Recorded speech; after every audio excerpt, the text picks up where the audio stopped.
with Jenna.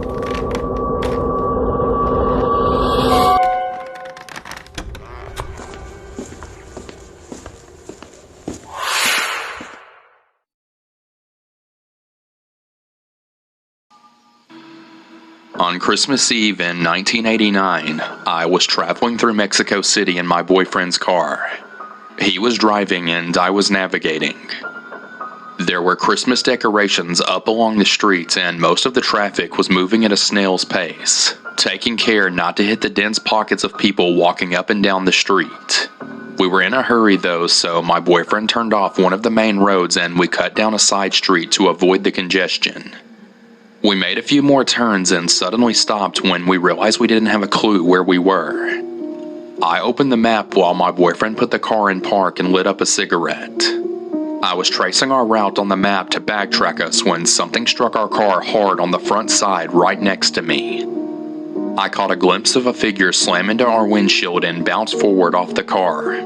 I cried out in shock while my boyfriend stuffed his cigarette in the ashtray and stepped out of the car. This is where the experience became strange. I've never shared this before with anyone other than my closest friends and family who I trust. While my boyfriend was climbing out of the car, I saw the figure who struck us stand up awkwardly, holding his head and limp across the street. My boyfriend completely ignored him and bent down to look at the front of the car. I rolled down my window and called out, "Hey!"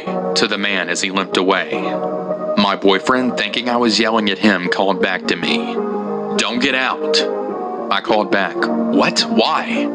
And my boyfriend stood back up and I noticed blood on his pants from where he had knelt down. "He's dead," my boyfriend said and he rubbed his face. "What?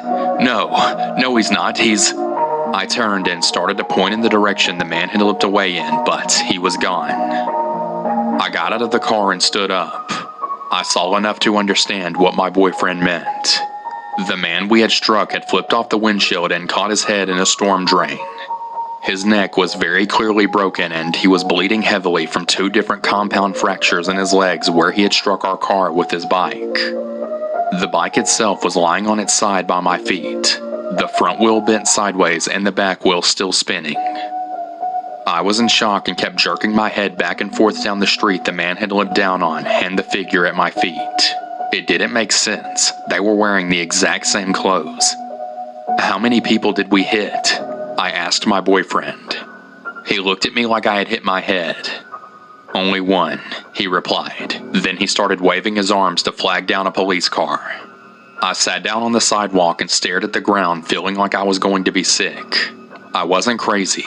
I hadn't seen a ghost because I had seen the shadow of the man cast on the stone wall behind him as he stood up and limped away. But there he was. The exact same man who had stood up right there on the ground in front of our car. The police blocked off the area, examined the bike and our cracked windshield and determined the guy had been speeding down the hill on his bike and struck us without applying the brakes. They asked me what I saw and the best that I could do was stammer that it happened so fast. I thought we had hit 2 people. We got a ride from a family member to my boyfriend's house, but I was still in such a state of shock that I couldn't even touch the dinner that had been prepared for us. People have since asked if the man who stood up was bloody or if I could see the whites of his eyes. Honestly, I don't recall seeing either. All I could say with certainty is that he stood up, held his right hand to his head and limped away. He didn't react to my boyfriend stepping out of the car. I don't know if I believe in ghosts or life after death. But if that's the case, this man was physically reacting to the impact that had killed him, seeming not to have noticed that he was dead.